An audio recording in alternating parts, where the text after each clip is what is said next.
What's up, guys? I'm making this video because it's way faster for me to make a video and post it than to text everyone I want to invite. So if you're watching this video, consider yourself invited. I'm going to do my first bounty hole competition.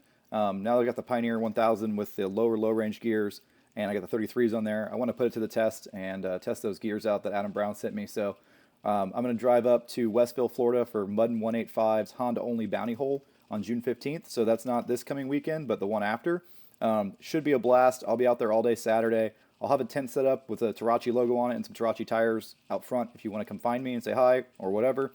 But yeah, so let's go. Let's get up there and enter your machines or just come spectate or whatever. I know it's a drive for the Orlando people, but I think it'll be a ton of fun, and I'm really looking forward to it. My buddy Marshall highly recommends this park. He's been up there a few times, and I just talked to Paul. His contact's at the bottom here. He's running the event. Seems like a super nice guy, and he did give me some information. So the Honda hole's been advertised for a while. This flyer's been going around. This is on Honda boats, by the way. Here's all the details here. But he added a ATV any make any model class, so ATV side by side bounty race. So as soon as the Honda stuff finishes, this is going to go after it.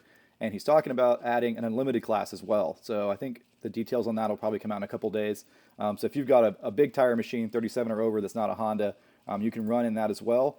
I did ask him about the Honda tire sizes, and he said there's no rules for Honda tire sizes. So if you've got a Talon on 40s, you can run it, which is awesome. So hopefully we'll get a bunch of South Florida people up there and represent. Should be a ton of fun. Looking forward to see you guys out there.